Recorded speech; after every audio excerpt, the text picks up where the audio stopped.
Welcome to the Cornerstone Gundog Academy podcast. On this episode, the topic that we're going to be covering is the number one reason your dog won't listen to you. Now, before we dive in and before we get going, I do want to take a second to just shout out a company that I'm fond of that we work with. I really like them a lot, but also member benefits that you get at Cornerstone Gundog Academy. This company has an awesome member benefit. You get a huge discount on something that's very important. I'm going to hold it up here. And it's all clear outdoors.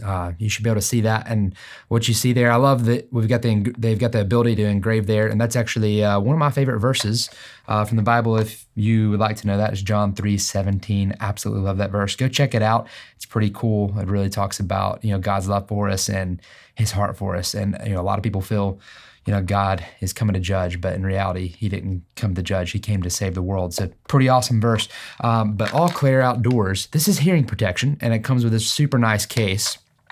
And I've actually waited a while to do this because I really wanted to test it out. But these are custom molded. Let me see if I can pop it up here. There you go. We've got the custom molds here. And, they're awesome. So you just kind of just pop them in. You're good to go. And these actually are the electronic version. So you can turn that on. You can hear in the blind.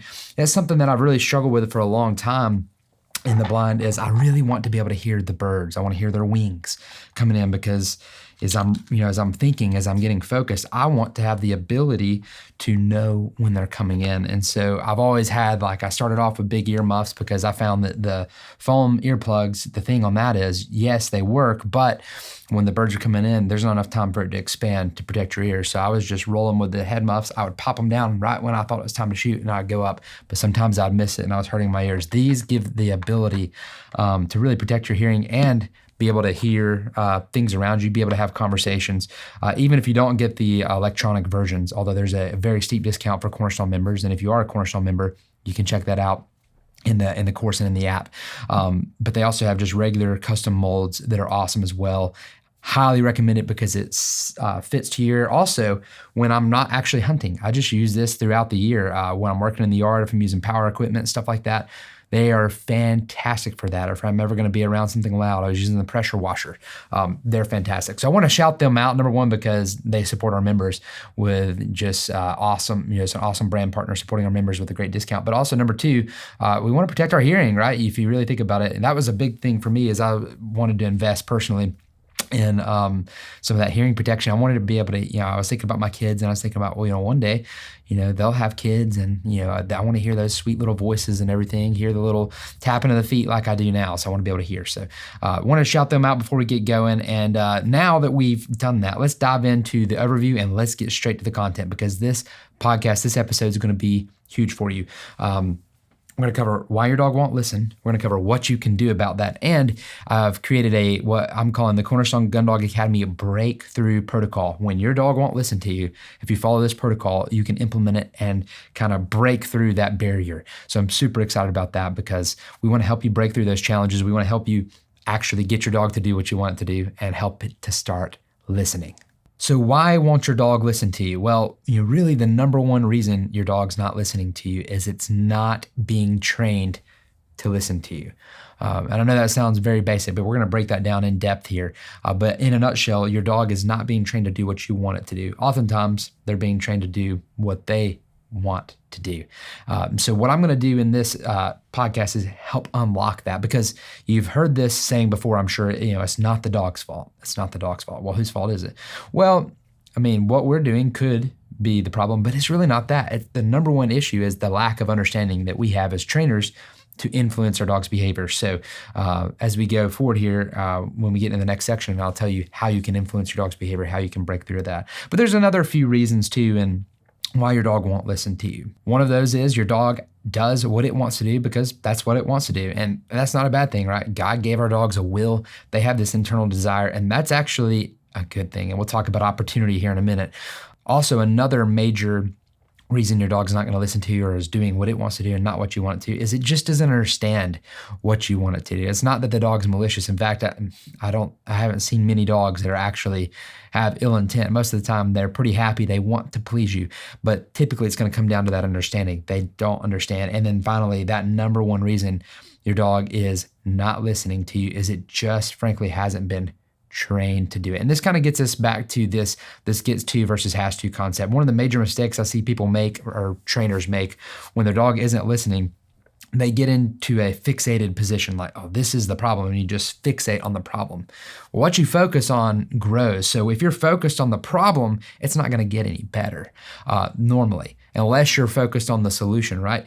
It's inputs versus outputs. If you keep thinking about the problem, you keep thinking, man, my dog's just really screwing this up, my dog's running off, and you just keep rehearsing that in your mind, typically you're going to get more of that. But when you start focusing on the solution, that's when things start moving in the right direction. So again, the number one reason your dog's not going to listen to you is it just doesn't know what you want it to do and is being reinforced to do other things. So that leads us into the most important part of this podcast, and that's the topic of how do you influence your dog's behavior, okay? Yes, we have the problem, and also I hear what you're saying. If I focus on the problem, that's not going to get any better, so what do I focus on? Well, here you go. This is what you're going to focus on. Focus on this one key. How do you influence your dog's behavior? So there's two ways you can influence your dog's behavior, and really two ways only. There's reinforcement and then there's punishment. So reinforcement is just like it sounds. You're going to strengthen behavior. You're going to reinforce it. The more you reinforce something, the stronger it becomes, and the more of that you will get. The other way you can influence behavior is through punishment. Punishment is just what it sounds like. It's punishment. It's a consequence.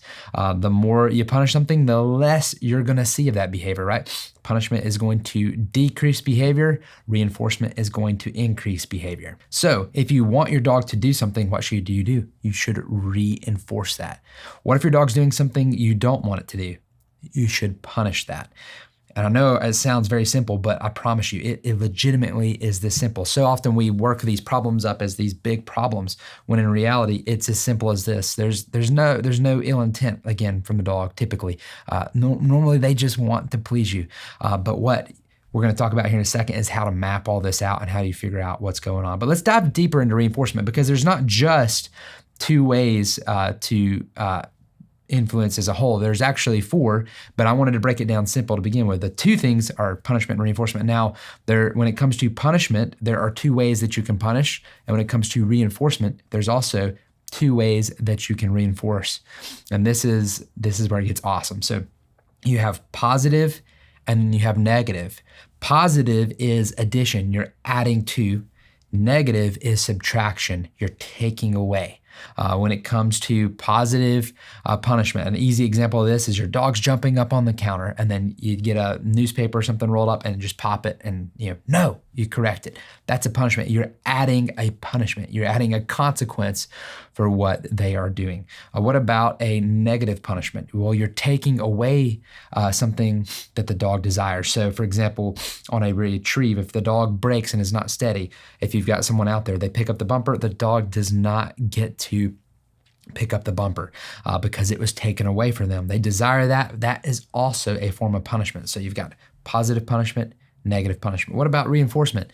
Positive reinforcement. You've heard this probably a lot. Also, negative reinforcement. You may have heard this a lot. And that's really kind of the two different ways to influence as far as reinforcement goes. Positive reinforcement means you're applying a reward. I mean, honestly, if you think about this, you go to work and then you get a check. You're being rewarded for it. Another example of this is maybe if you go back, if you were ever into sports in high school, maybe you're doing football or something, you score a touchdown. Well, I can promise you, you are positively reinforced after doing that touchdown, unless there's a flag thrown on you for something. Of course, when you get there, everybody cheers, everybody's fired up, you're exhilarated, you're like, yes, I did something for the team. You're being reinforced, and it does a positive reinforcement. And there's a ton of different ways. Also, another way to reinforce is a fun bumper, a retrieve. Give your dog a retrieve. That's a positive reinforcement. What about a negative reinforcement? That's where you're taking away something that is undesirable. In the case of retriever training, this is often associated with force fetch, right, in collar conditioning. So force fetch specifically, let's go to ear pinch and stuff like that. You're applying pain, you're giving them pain. There has to be a negative, what would be called a stimulus, something that is uncomfortable, undesirable for the dog, and that is going to be pain. So stimulant, we're going to stimulate the dog, their brain, they're experiencing pain, discomfort. You're doing ear pinch. When the dog does what you want it to do, you release that. So what is the dog more likely to do in the future? Well, the dog has associated doing what you've asked it to. In the case of force fetch, grab onto the bumper with the release of that pain. So now the dog is more likely to grab onto the bumper when presented that opportunity again. Why? Because when they're experiencing pain, they know how to turn it off. So that is a form of negative reinforcement. Now, personally, I'm not pro force fetch. Honestly, it works, and I'm not going to say that it doesn't work because it flat out does work. I mean, if you think about it, just if you're experiencing discomfort and you found a button to turn it off, what would you do? You would turn it off. The reason I'm not going to be pro that is because it's the unintended consequences of that.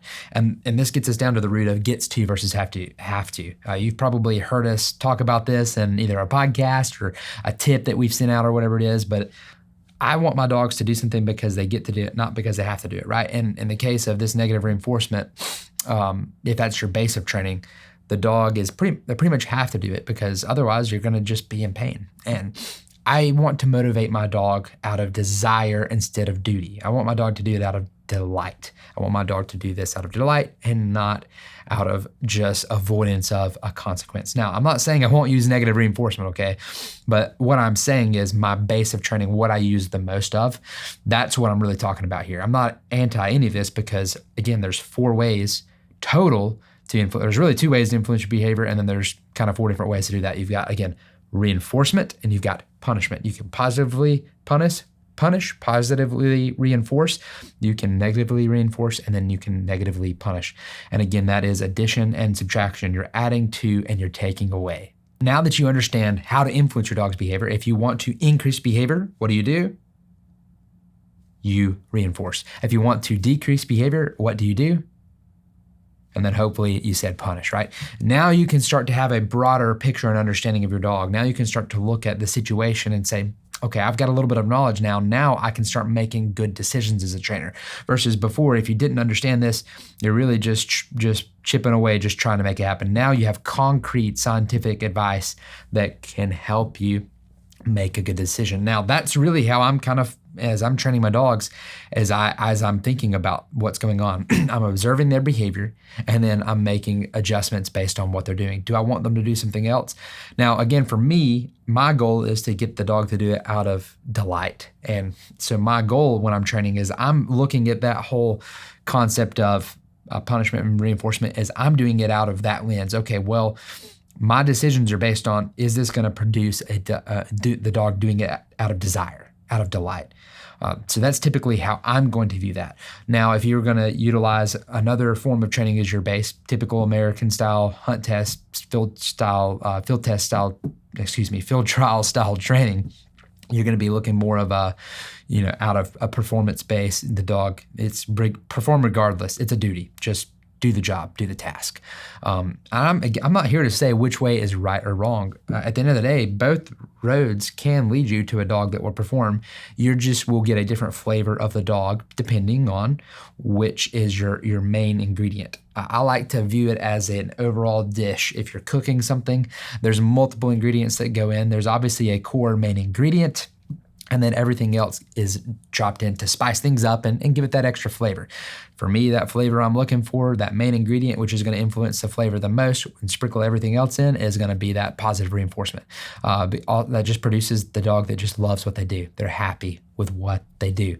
And then again, like I said, I'm not afraid to input anything else because when you're training your dog, you need to have the ability to influence your dog's behavior. And I would never want to sell out to one just idea of like, hey, I'm only going to do positive reinforcement, because that doesn't even make sense because you're limited at that point. You need to have the ability to utilize it all, but just, I'm telling you here, be sparingly how you do it. Make sure that you really evaluate what your end goal is with your dog, what kind of result that you get. Now, also that's how we do it at Cornerstone. Again, the main ingredient is going to be that positive reinforcement, and then we sprinkle everything else in as necessary. Positive punishment, and negative reinforcement are also part of our training program because that gives us the best well-rounded dog when we are able to do everything that we need to do to get our dog what we want it to do. But our lens is getting our dog to do it because it wants to do it. Now, that also gets to the deeper root of this conversation I wanted to have with you, which is the number one reason your dog's not listening to you, right? Well, if you understand how to influence your dog's behavior, now you can influence, okay, here's how your dog will listen to you. At the end of the day, you decide what's best for you on that. Now, that you have some more understanding. Let's dive into the breakthrough protocol. Okay, so you've kind of got some ideas of how to influence behavior, but now let's go through just I'm gonna give you a few simple steps, actions that you can take to, when you find your dog not doing what you want it to do, follow this protocol and you can get your dog back on track doing what you want it to do. And your dog will do it because it's happy about it and it wants to. So step number 1 is this. It starts with a mindset shift. And this is where I see people go down the rabbit hole.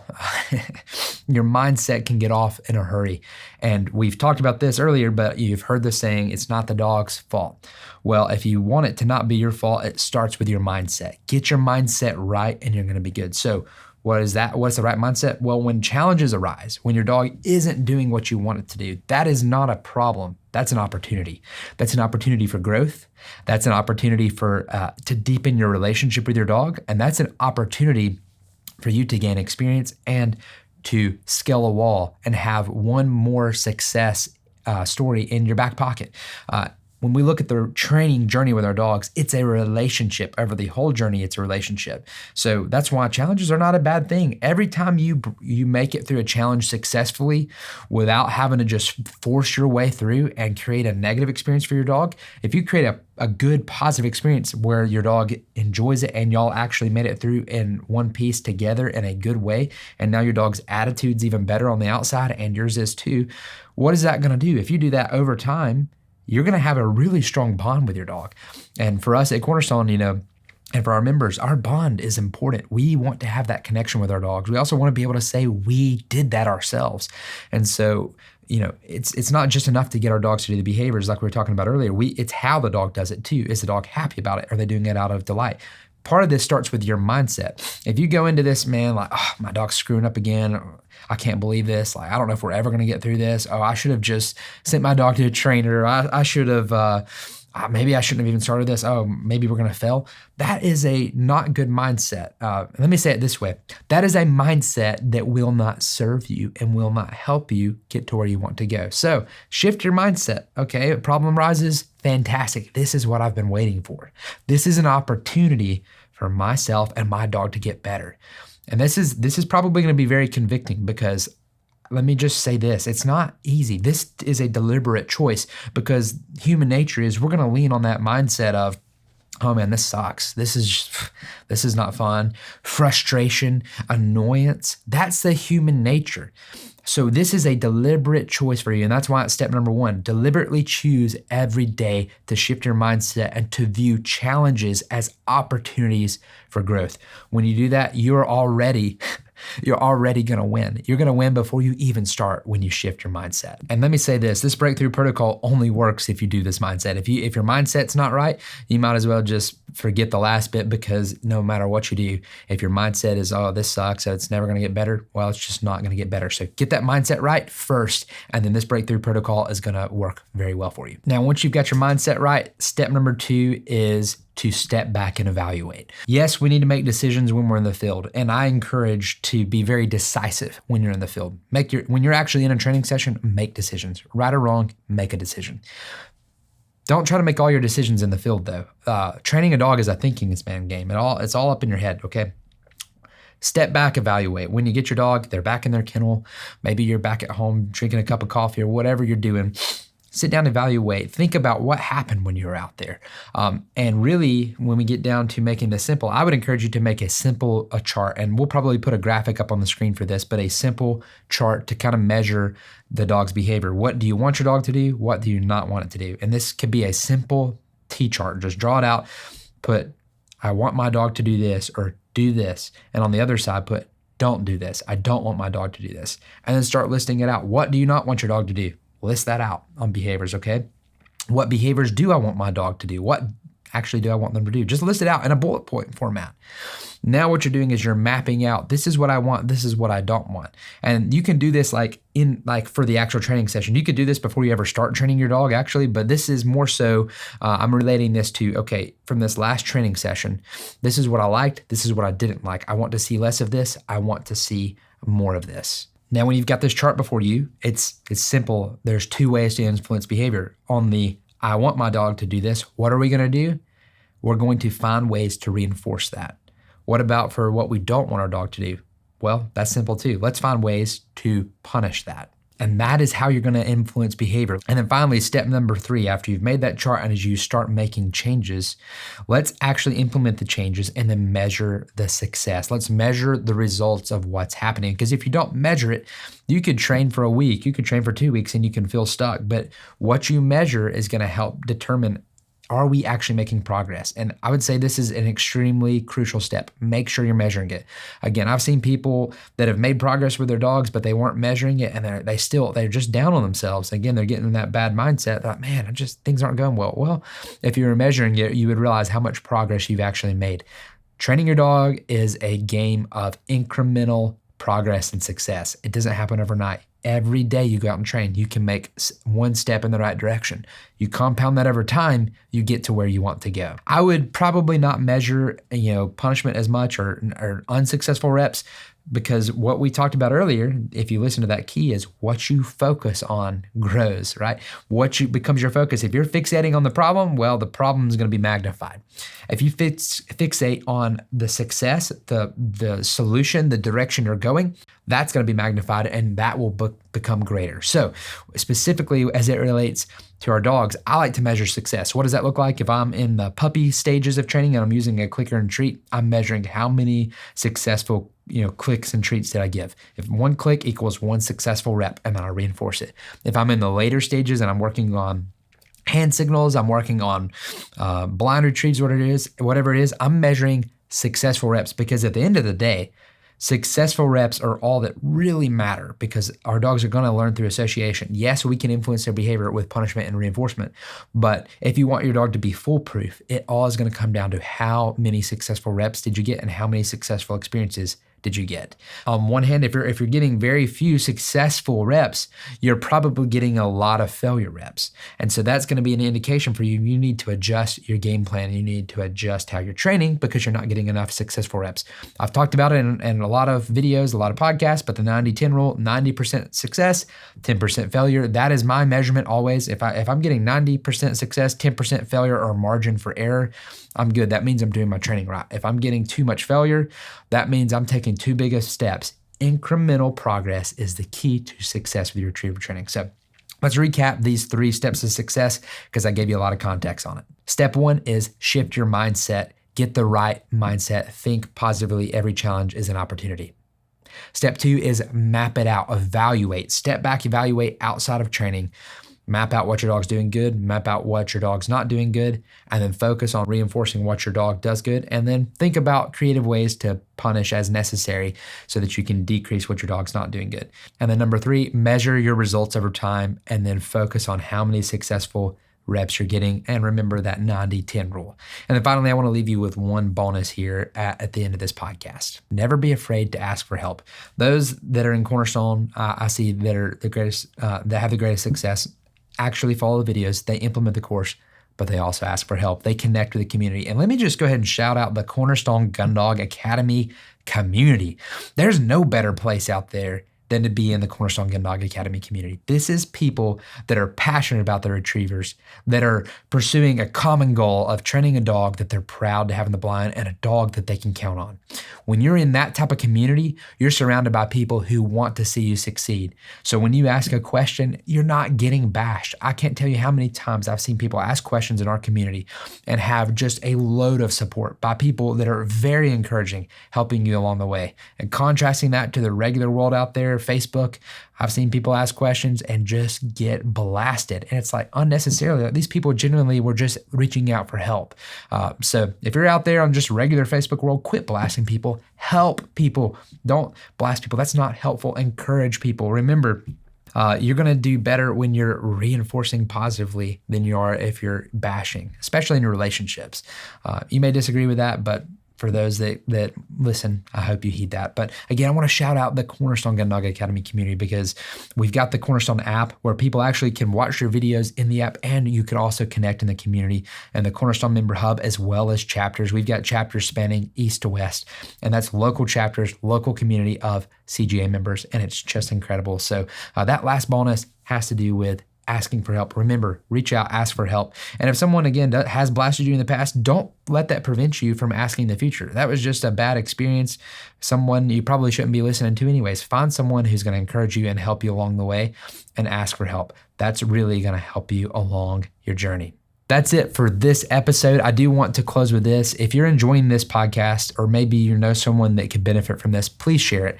Number one, if you want to support us, that's the best way you can support us. Share this with everyone you know. Also, like and subscribe if you're watching this on YouTube, or if you're listening on Apple or Spotify, please leave us a review if you're feeling that this is valuable and you're feeling that this would help you. It would mean the world to me.